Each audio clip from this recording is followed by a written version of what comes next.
And we are live on both channels. Good morning, comic book fans. Welcome back to Comics in 5 Minutes. I'm Revel and host Shorty. And we are going to be talking about Survival Street today. There is literally no way I'm going to be able to talk about this in any kind of depth about what the story is trying to be without talking about politics, I'm afraid. So if that's not your bag, I'll get through the art and the writing stuff very quickly and you can leave. If politics are your bag, chances are we might disagree on some of this stuff. That's totally fine. I'm open to conversations about it. Just be polite if at all possible. I'm not saying you have to be, but I prefer it. So, Survival Street. It's an absurdist comedic look at what happens with unfettered corporate control over institutions, using a fairly popular anarchist trope of using Sesame Street puppets in memes. That's kind of the basics of it, and it's really good. The artwork and the writing marry together really nicely, and it's telling a good story. It's never the story is never lost in service of the ideology, which is quite nice. And start, we're going to talk about the artwork though, because it is really nice, and it's a struggle to see how it's actually worked as well as it has done. Because you're taking this idea of puppets from an almost Happy Time Murders point of view, where these are actual real living creatures. They are actually immigrants to America, and they usually go on kids' TV shows. And then you're doing some quite over-the-top ultra violence in there. In Happy Time Murders, this is kind of played off as jokes quite often. In this, it's actually far more harrowing, far more realistic, if that's such a thing. Puppet violence, I don't know. But it works. It all comes together really nicely. The art style is fantastic. So I've just realized on one of my cameras, I've tilted it so it's going a little bit towards light coming directly on it. So I'm just going to move that to there, and we'll try that again. Right, let's try this. It's a bit different. So yeah. The artwork is absolutely fantastic. The layout's really simplistic but elegant. It all works really nicely. There's a couple of pages where you do have some like frame in frame, and but it all flows really lovely. There is no confusion. Its simplicity is actually really quite good, but it never does it at the expense of also looking fantastic. That is a really nice idea. And the writing is the same kind of thing. It's dealing with some absurdist ideas, obviously, but it's also some really heavy-hitting political stuff. And it's never just doing it just for the laughs, and it's never doing it just to hit with the ideology. These things marry really quite nicely. Within all of that, there is some really nice political ideas and political writing as well.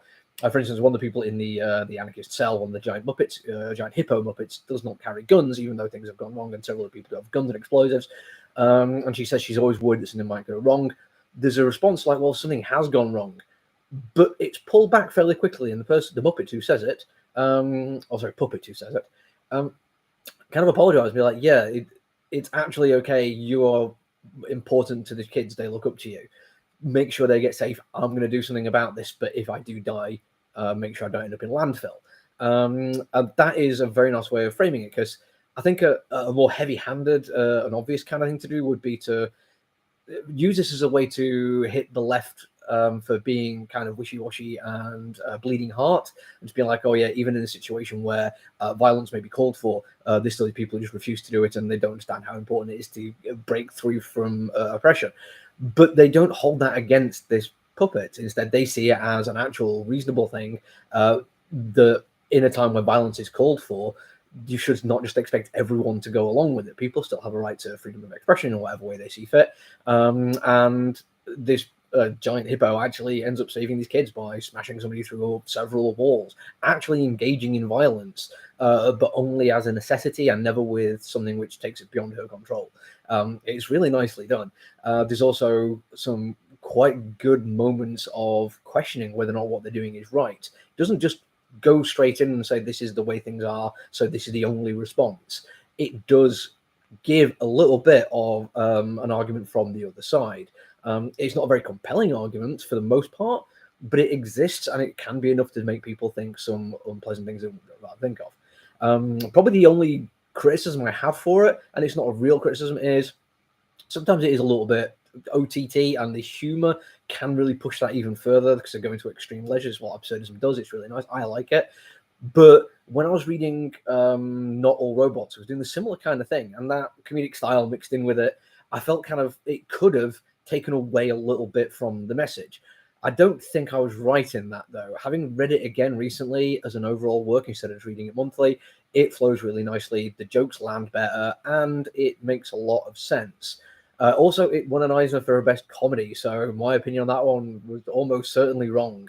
And I think marrying that comedy and politics, no matter how dark or heavy-hitting a subject, I think it can work as long as you engage with it in the right way and see it doing what it's doing, rather than just thinking it's taking attention away from a serious issue to get laughs. It isn't. It's kind of bleak gallows humor in a way, but the absurdist nature of what's going on here actually leans into the comedy far better for me. And yeah, I really liked it. Genuinely can't wait for the next issue, and I hope you're looking to find a comic book store which has it for you. That's it from me today, though. I will be back tomorrow, so we can carry on there. Until then, look after each other, everyone. Stay safe. Bye.